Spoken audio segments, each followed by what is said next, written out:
Assalamualaikum warahmatullahi wabarakatuh. Hai sahabat Ngapsus, ketemu lagi dengan saya Kasil. Nah, kali ini kita kedatangan tamu dari alumni Universitas Pondok Bukit Tinggi. Untuk nge-spill namanya, saya jadi bingung nih teman-teman. Kenapa? Karena namanya panjang banget. Bukan namanya sih sebenarnya yang panjang, gelarnya. Saya spill ya.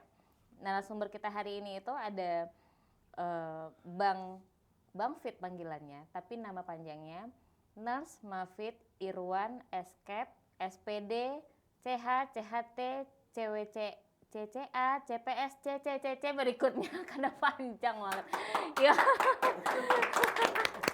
Oke, langsung saja kita sapa. Halo Bang Fit. Halo, apa Kak. kabar? Ya, apa kabar Kak Sil?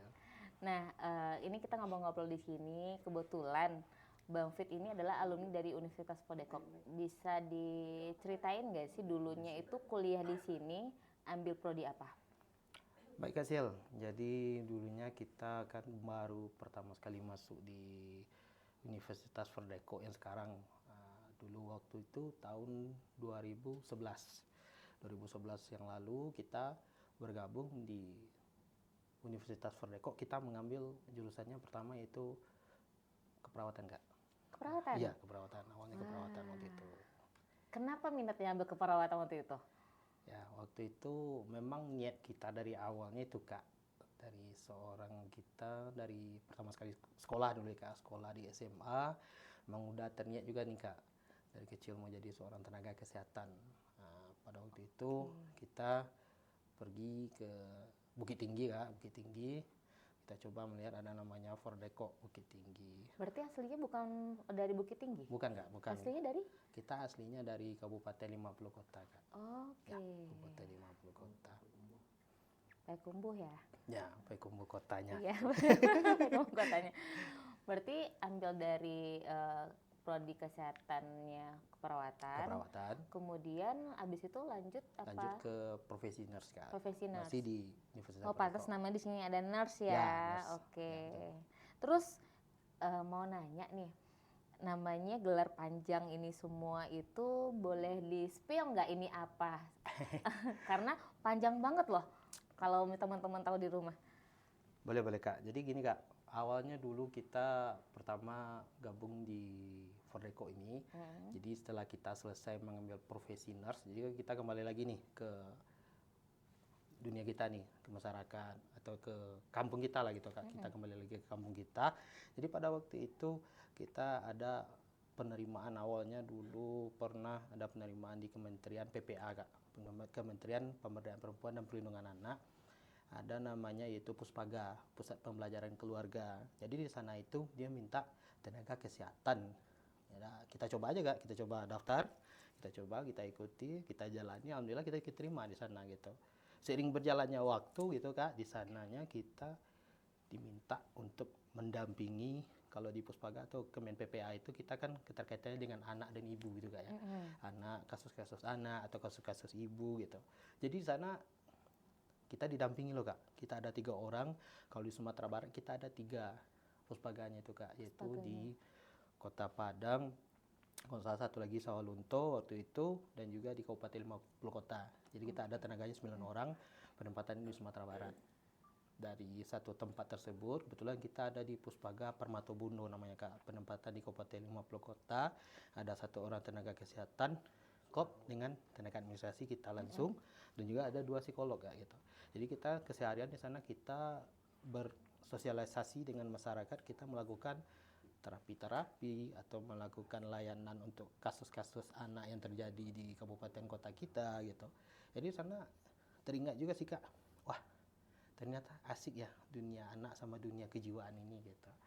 Makin terpapar makin ya terpapar. pas udah di masyarakat ya. Ya, makin terpapar, Kak. Jadi kita ikut gimana ya caranya, sedangkan kita ini seorang nakes.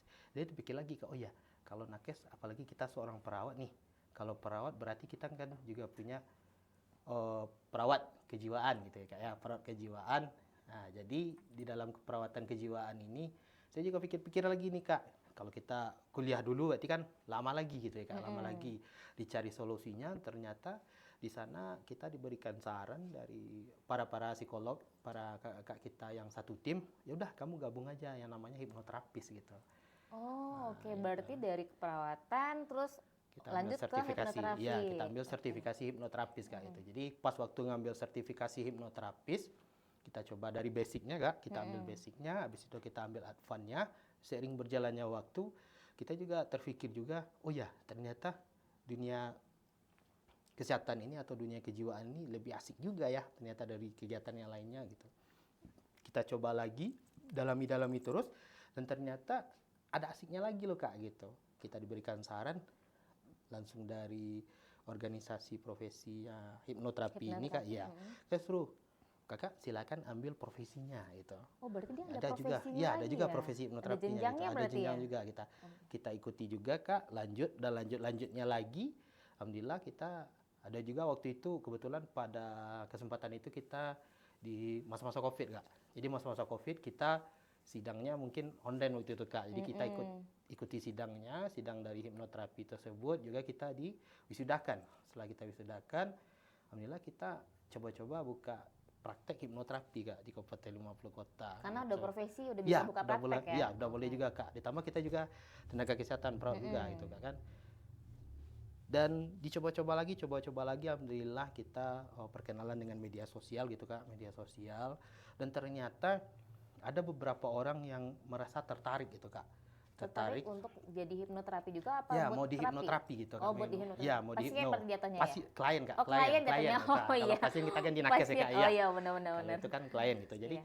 klien tersebut yang lucunya gini Kak, tidak di daerah atau tidak di kabupaten kota kita, tapi di daerah lain Kak. Di luar Sumbar ya, berarti? di luar Sumbar. Oke. Dia datang lakukan terapi sama kita beberapa kali, beberapa sesi, alhamdulillah berhasil gitu Kak. Dan dibilangnya ini kita udah kesana kesini mencoba berobat, alhamdulillah anak kita berhasil Pak. Nah, boleh tahu gitu. nggak Bang, itu hipnoterapi itu sebenarnya seperti apa sih terapinya? Atau mungkin ada case yang kalau ini case-nya nggak bisa nih hipnoterapi gitu. Kalau ini case-nya harus hipnoterapi nih. Ada kayak gitu nggak? Ya, jadi gini Kak, kalau yang dibilang case-nya itu Kak ya, tapi ini yang sepengetahuan kita secara kitanya saja. Hipnoterapi itu biasanya kalau yang sering kita lakukan, ditambah lagi kita nih Kak juga seorang trainer nih Kak ya, trainer. Jadi pendalamannya kita nanti untuk dunia hipnoterapi ini di luar dari para kegiatan-kegiatan untuk di lapangan atau seperti kita memberikan narasumber atau trainer, kita hipnoterapi ini juga kita pakai seperti ada yang traumatik atau ketakutan gitu atau fobia kayak gitu Kak, fobia. Ada juga biasanya orang ini yang emosi yang berlebihan gitu. Itu bisa juga di hipnoterapi itu Kak. Bisa di hipnoterapi juga ada nanti yang rasa takut sama juga kayak apa namanya itu seperti kita orang yang terlalu menginginkan sesuatu gitu Kak. Oh, kayak gitu. ambisius, Ya, ambisius kayak gitu. banget gitu Ya, ya. kayak Tapi gitu, dalam gitu. konteksnya agak negatif Agak gitu negatif ya. gitu Kak. Itu bisa juga nanti kita hipno gitu Kak. Jadi gambaran hipnoterapi ini intinya yang pertama bisa nanti dari kemauan dia sendiri bisa, dan juga selanjutnya kalau misalkannya nanti ini ada kurangnya dari kemauan dia, nanti kita bisa juga konseling terlebih dahulu sama klien tersebut gitu Kak. Oke. Kira-kira kalau kita Berarti kaitin hipnoterapi untuk itu. mengatasi case mungkin teman-teman di rumah yang pengen lupa dengan mantan, apakah bisa juga Bang Fit? Jadi begini Kak, sangat sulit juga ya Kak ya jawabannya. Aku pengen lupa sama mantan nih, nggak mau Iya, inget-inget iya, terus iya. kan relate ya teman-teman di betul, rumah betul, ya betul, yang betul, nggak bisa betul, move betul, on. betul. Apakah bisa di hipnoterapi juga? Ini pertanyaannya agak sedikit ngejok Ya, nih. betul Kak, boleh. Jadi gini Kak, ini dimanapun kita berada pasti pertanyaan ini sangat nomor one Kak. Oh iya. Ya, apalagi itu di kalangan para remaja ini Iya Kak. bener-bener. Ada pernah bertanya, Bang, kami gini Bang, saya ingin melupakan sesuatu yang mengganggu dari pikiran saya. Pernah klien datang, tapi yang mau dihilangkan itu satu Bang, gitu. Tapi Abang yang ketawa ya, katanya. Iya. Saya mau menghilangkan trauma saya terhadap seseorang Bang gitu. Itu sebenarnya bisa Kak. Kenapa? Karena segala sesuatu yang ada di pikiran kita, yang penting kita berikan sugesti yang baik atau kata-kata yang baik atau sugesti yang positif, itu semuanya bisa Kak. Apapun itu yang akan kita lakukan dalam kehidupan sehari-hari, itu semuanya sugesti. Misalkan contoh, bangun pagi, saya kalau tidak makan, perut saya sakit loh. Itu sugesti loh Kak. Oh iya benar ya. Iya, sama kayak gitu. Tapi kalau misalkannya pagi itu kita bilang, kalau saya nggak makan nggak apa-apa loh. Iya. Nah, jadi apapun itu kehidupan, apapun itu kegiatan dalam kehidupan sehari-hari, yang penting kita niatkan di dalam hati, kita niatkan, kita luruskan lagi, itu sama dengan memberikan sugesti pada diri kita sendiri Kak. Apapun Kak itu, dia nanti pasti akan berjalan dengan lancar gitu. Oke, berarti kalau Bisa yang nggak semuanya. bisa move on, udah nggak usah ingat, nggak usah ingat, apa Ah, cari iya. yang baru kali gitu ya. Sebenarnya itu aja Kak, itu nggak harus hipno aja gitu Iya Kak. benar Iya. benar benar benar. Nah, Bang Fit, tadi kan udah selesai dari kuliah keperawatan di Universitas Poleko, kemudian lanjut hipnoterapi. Nah, terus sekarang ke aktivitasnya apa, Bang Fit? Kalau sekarang Kak, kita aktivitas sehari-hari kita seorang tenaga honorer Kak, tenaga honorer di Badan Penanggulangan Bencana Daerah Kabupaten 50 Kota. Kebetulan kita di sana juga seorang tenaga perawat trauma healing juga Kak. Jadi kalau ada contohnya nih Kak, kalau ada terjadi sebuah bencana nih Kak, bencana, jadi kita selaku tim kesehatan trauma healing nih Kak, kita terjun untuk memberikan trauma healing atau terapi traumatik kepada para korban-korban bencana gitu Kak. Oke. Berarti juga tetap pemberdayaannya di masyarakat ya. Betul, masyarakat Kak. Tapi itu memang passionnya Bang Fit apa gimana? Karena kalau saya lihat dari biodatanya namanya yang panjang banget ini, Iya betul, itu betul. itu tuh memang dari awalnya kan pengen jadi nakes gitu kan, masuk ke perawatan, kemudian juga dengan dibertemukannya dengan beberapa banyak orang di lapangan, akhirnya ke hipnoterapi. Sekarang udah jadi terapisnya hipnoterapi gitu ya di Sumatera Barat. Nah, terus kembali lagi seiringnya jalurnya tetap di ranah itu, cuman di Badan Penanggulangan Bencana Daerah ya, Ya, di 50 kota. Kabupaten 50 Nah, Kota. itu memang passionnya, emang senang melakukan seperti itu. Karena kan nggak banyak orang ya untuk mau untuk bisa untuk menghealing. Jatuhnya kan kayak kita istilahkan ngehealingin orang Healing, lain ya. gitu kan Ya, ya. betul. Itu emang passionnya berarti. Betul Kak. Jadi setiap orang mungkin memiliki passion berbeda itu ya Kak. Jadi seperti saya, mungkin orang banyak berpikir kayak gini Kak. Kakak atau Bang, kenapa sih Abang dari awal tamat kuliah itu nggak kerja di rumah sakit atau puskesmas gitu? Iya, karena Pasti kan pertanyaan kayak gitu ya ya Kak nakes ya. rata-rata kan lari Iya, ke situ iya, kebanyakan nakes, gitu. kebanyakan kayak gitu. Jadi kita itu Kak awalnya memang seperti yang tadi itu Kak, arahnya ke trauma healing tadi atau hipnoterapis tadi. Seiring berjalannya waktu Kak, karena kita sering-sering melakukan terapis atau berbicara gitu, jadi kita juga mencoba juga nih Kak untuk memberikan arahan gitu Kak, atau memberikan motivasi, atau dibilang orang zaman sekarang ini kalau orangnya itu motivator lah gitu, Iya, motivator atau trainer atau coach gitu ya Kak. Jadi kita coba juga kita kondisikan atau kita kolaborasikan juga dengan dunia seorang pembicara gitu Kak. Dunia seorang pembicara, seperti kita berdiri di depan, kita berikan kepada masyarakat gitu. Kita berikan kepada masyarakat atau kepada audiens kita, bagaimana sih cara kita itu supaya kita tidak grogi berdiri di depan umum itu gitu. Jadi kita kolaborasikan dunia hipnosis ini dengan dunia pembicara kayak gitu Kak. Oh, berarti relate ya dari Ya. yang semuanya pencapaian dari sertifikasi ini, katanya Bang Fit juga trainernya public speaking. Ya, Ya. betul Kak, betul. Oke, berarti untuk public speaking sendiri itu benar, tapi benar ya kalau untuk nakes emang harus bisa ngomong ya. Kalau Harus, Kak. gimana kita harus menyampaikan Ya, informasi ya. betul sekali. Cuman kenapa larinya jadi ikutan menjadi trainernya public speaking? Gimana itu ceritanya? Jadi ceritanya waktu itu pertama sekali nih Kak, saya dulu diberikan aba-aba, waktu itu, mau nggak Mas, Bang, untuk berdiri depan, Bang sampaikan sih Bang, bantu kita memotivasi para tenaga nakes ini supaya dia itu bersemangat dalam bekerja gitu. Jadi awalnya kita coba berikan hipnoterapi atau hipnomotivasi kepada para nakes ini Kak. Dan ternyata alhamdulillah yang disampaikan oleh nakes-nakes yang mencoba, wah ternyata asik ya Bang, asik ya dunia ini gitu. Kita diberikan motivasi, semangat kerja gitu. Boleh nggak Bang setelah ini Abang kembangkan dunia ini atau dunia pembicara ini dikolaborasikan dunia kesehatan dengan dunia public speaking dan juga dunia hipnoterapis, Bang. Bisa nggak digabungkan itu, Bang? Oh, memang ada Bisa. permintaan berarti ya Iya, waktu awalnya ya? itu dulu Iya. Kak gitu. Itu dulunya awalnya Kak gitu. Di luar kita sudah juga pernah jadi trainer-trainer yang biasa-biasa aja Kak, narasumber yang biasa aja. Itu kan biasa saja gitu Kak. Jadi pas awalnya itu kita diberikan tantangan nih Kak, tantangan. Jadi kalau untuk rumah sakit kan pasnya itu service excellent. Ya, betul. Service excellent. Jadi kita berikan materinya itu atau clue-nya itu adalah bagaimana cara kita itu untuk pertama kalau kita jadi seorang tenaga kesehatan berbicara atau komunikasi yang benar itu seperti apa sih gitu. Betul. Kalau kita nakes seperti kita perawat atau bidan atau yang lain-lainnya, komunikasi terapeutik kita itu gimana sih supaya kita itu tidak canggung gitu. Ya. Terkadang kan banyak nih Kak, teman-teman kita atau saya sendiri dulu juga pernah Kak waktu saya jadi mahasiswa gitu, berbicara dengan pasien atau klien ini Kak, awalnya kita ada yang rasa takut loh Kak gitu, takutnya nanti kita diomelin kah atau kita nanti mana tahu nanti wah kamu mahasiswa nanti Kita memberikan pasti kamu informasi salah loh tapi ya, gitu, tapi habis itu kita dihujatin kita dihujat marah lagi gitu ya. iya Ya. kita dihujat marah gitu. Jadi sebenarnya dunia public speaking ini Kak kalau kita dalami sebenar-benarnya ini sangat penting loh Kak.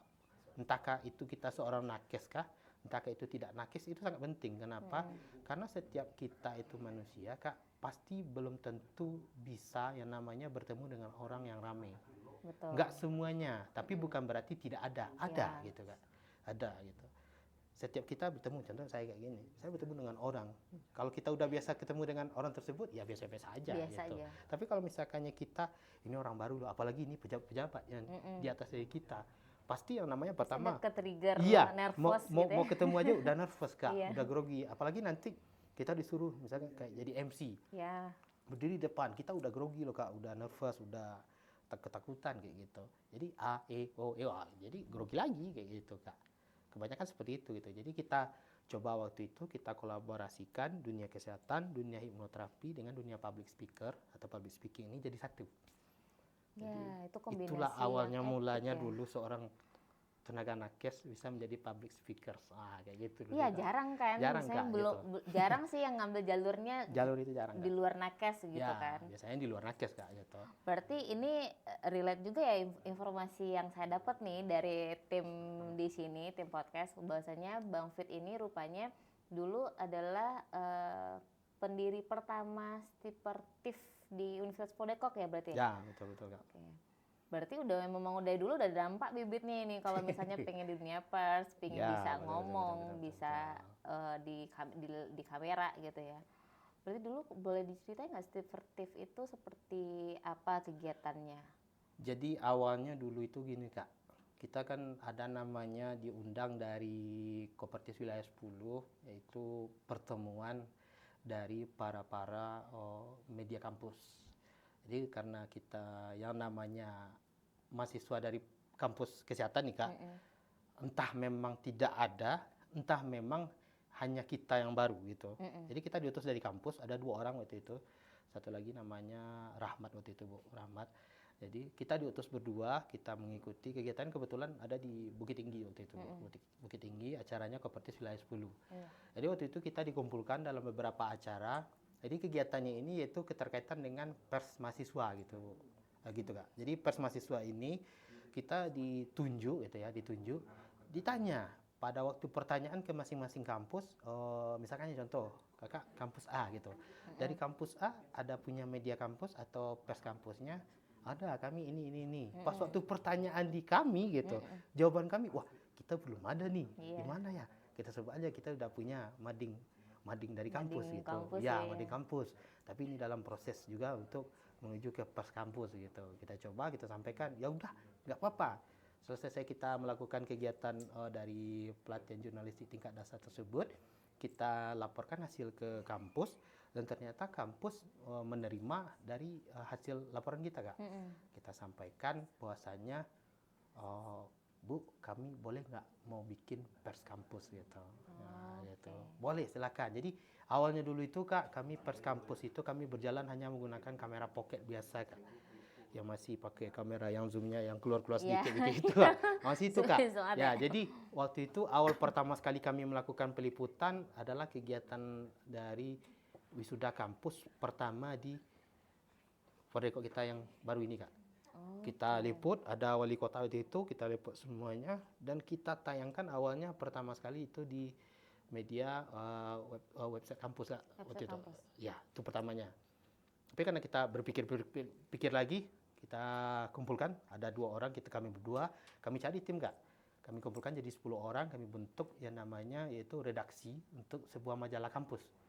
Jadi majalah kampus itu kami bikin dulu namanya yaitu Masker Kak. Jadi Masker. ya, jadi Masker itu kepanjangannya Majalah Kesehatan Republik Indonesia. Oh, Wah, oke. jadi cocok Kak Iya, gitu. cocok, bener, Jadi bener, masker bener. itu melindungi, gitu ya. Melindungi, ya, Ya, benar-benar. secara kesehatan gitu ya Kak, Iya. melindungi dan kepanjangannya itu wah kita cocok nih Mbak. Ya, cocok kita bikin.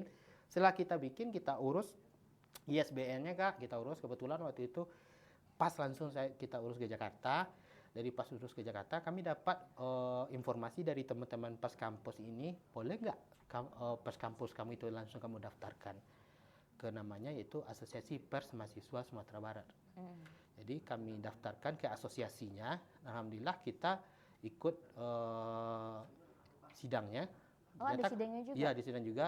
Waktu itu kami diterima. Jadi Oke. awal itu Kak, waktu itu satu-satunya pers kampus kesehatan baru kami yang ada. Wah, pada waktu keren itu. ya. Nah, pada waktu itu. Iya. Dan pada waktu itu juga pas juga pembentukan untuk wilayah Sumatera Barat, pemilihan mulai dari ketua atau kepalanya, dari Aspem, ketua Aspemnya, sekjennya, dan kebetulan kami meminta dari sekjennya ini dari Stipertif atau dari Fordeko Bukit Tinggi. Oke. Kami minta dan ternyata kebetulan karena kami perginya rame Kak. Jadi kami ada sekitar 10 atau 15 orang waktu itu. Jadi 15 orang itu udah suara kami gitu. Oh, Nah, jadi kami bisa menang di sana gitu.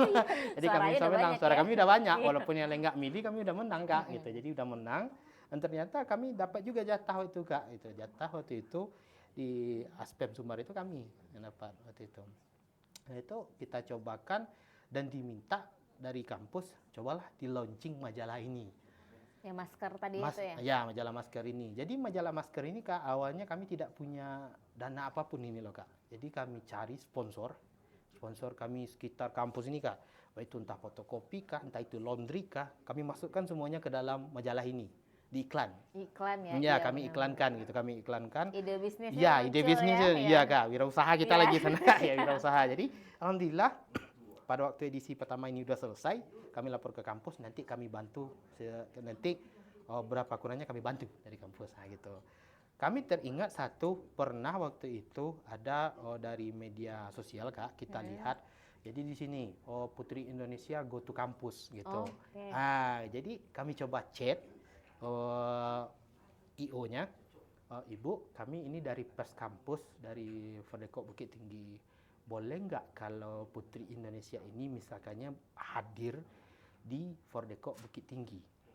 Nah, itu waktu itu Kak, Fordeko Bukit Tinggi. Jadi dijawab dari pihak IO-nya, alhamdulillah ternyata oke. Nah, Oh iya? oke. Tapi dengan satu syarat dia harus bertemu dulu dengan minimalnya kalau sekarang wadir ya Kak ya. Kalau Iya. dulu pokoknya bagi pihak kampus kami mau bertemu dulu. Setelah komunikasi dengan pihak kampus dan ternyata kampus menyetujui. Dan alhamdulillah yang hadir itu Putri Indonesia juga waktu itu Kak. Kalau nggak salah saya Putri Indonesia tahun 2014 ya kalau tidak salah. 2014 ya kalau tidak salah gitu. Di Indonesia tahun 2014 langsung kita sekaligus kegiatan Putri Indonesia ini kita launching edisi majalah pertama kita Kak di Fordeko Bukit Tinggi. Oke. Asik juga Kak gitu. Berarti banyak experience ya selama kuliah, kemudian itu Berorganisasi. Iya, berorganisasi ya. Akhirnya tuh pas kerja kepake ilmunya ya. Iya. Makanya kenapa jadinya ada trainer public speaking, Iya. berawal juga udah ada Dari- kegiatan itu ya, seperti awalnya dari ya. Pers Kampus ini Pers dulu, Kampus ya, benar-benar. Nah, dulu kita kan yang melakukan perekaman pada orang-orang ini Kak. Iya. Nah, itu. Dan sekarang ya alhamdulillah lah Kak gitu. Pada waktu bekerja pun kita juga banyak di teledori atau ditawarkan, udah kegiatan-kegiatan ini boleh kamu expose saja kayak gitu. Oh, Jadi, oke. tamat kita kuliah, alhamdulillah langsung kita dipakai gitu Kak. Berarti ini juga informasi juga nih buat teman-teman ngasuh di rumah dan teman-teman yang ada di UFDK. Kalau bahasanya Steve Tiff itu dulu, nah ini pendirinya dan historisnya seperti apa tuh kayak cerita yang barusan ya. Berarti kita sempat mengundang Putri Indonesia tahun 2014 dan hadir di kalau sini. tidak salah ya, Kak. Dan 2014. menjadi tim lah untuk kegiatan itu ada di Fordekok ya. Fordekok. Oke, mantap banget. Oke, kita diingetin. Boleh Bang Fit diminum dulu kopinya silakan. Siap. Kita diingetin durasi kita tinggal 5 menit ya. Kayak kita ngobrol baru bentar ya Bang ya. Udah 25 menit aja, wah. Kayaknya ngomong bentar lagi udah sejam nih. Boleh Bang, silakan diminum. Nah, terkait untuk kegiatan Bang Fit sekarang tuh kan kemarin ada jadi narasumber ya untuk public speaking, kemudian sekarang masih tetap di Badan Bencana Daerah ya. Nah, itu ada hambatan-hambatan nggak sih yang dihadapi pada saat berkegiatan? Karena nih kalau dari potret nih, sorry saya potong. Kalau dari potretnya Bang Fit nih, dari dulunya kuliah di Fordekok, kemudian punya jalan ceritanya udah nyampe ke hipnoterapis gitu kan, kemudian sudah sekarang udah ada kerjanya juga gitu kan, dan itu berhubungan semua gitu kan dari pendidikan awalnya. Tuh. Nah itu ada hambatan nggak sih? Karena ini kita udah ngeliat nih pola alumni kita yang udah jadi lah kita katakan begitu ya, karena sudah berada di comfort zone-nya sesuai dari passion-nya lah gitu kan ya. Ada hambatan nggak sih Bang? Kalau untuk hambatan gimana ya Kak ya? Palingan tantangan lah gitu Kak. Oh iya boleh tantangan tantangan untuk ya. menuju sampai ke sini lah gitu Okay. Kak. Tantangannya pasti banyak lah Kak gitu. Awalnya kalau dari kampus dulu tuh Kak, kita buat organisasi ini sangat susah loh Kak. Sangat susah karena mungkin karena kampus kita baru pindah juga ke sini waktu itu Kak ya. Agak susah sekali Kak, agak susah mau bikin ini agak susah, bikin ini agak susah. Jadi kami karena berpikir kita cobalah kita berwirausaha. Maksudnya dalam berwirausaha dalam arti katanya kita bentuk organisasi ini dengan dana atau uang seadanya. Tetapi dengan uang seadanya ini kita hasilkan dengan hasil yang sempurna. Nah, gitu. Jadi dari hasil itu loh Kak, udah banyak loh Kak. Waktu itu kita dapat juga kamera, kita dapat juga waktu itu Kak dari sana gitu. Kalau untuk fase setelah kita kuliah ini Kak, hambatannya sih ya palingan kita di sana persaingan lah gitu Kak, persaingan dari bisnis atau persaingan dari kegiatan-kegiatan kita yang di lapangan itu pasti ada gitu Kak.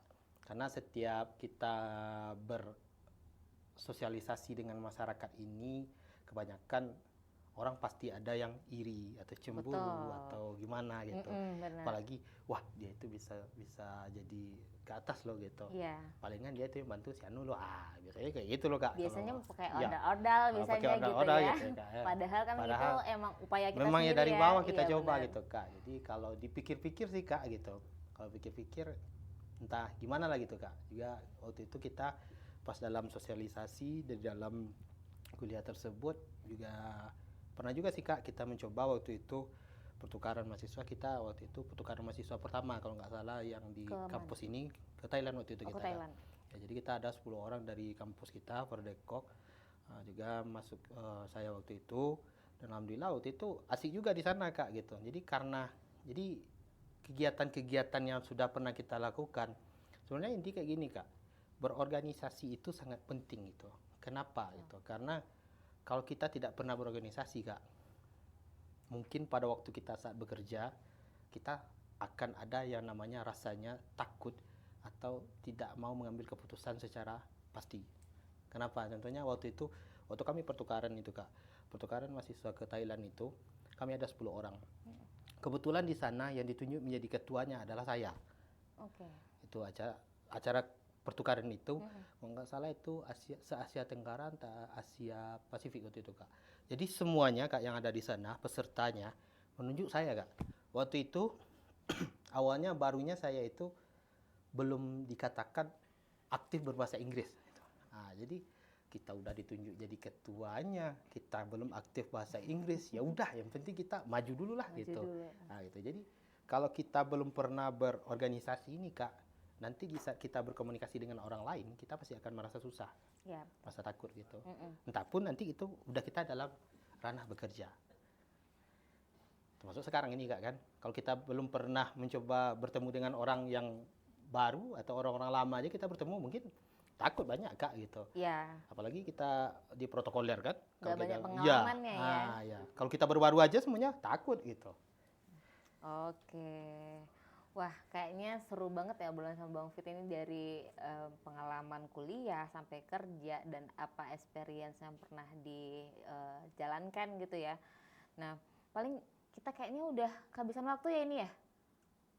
Udah habis ya? Oke deh. Mungkin ada closing statement mungkin dari Bang Fit untuk mengakhiri podcast kita hari ini.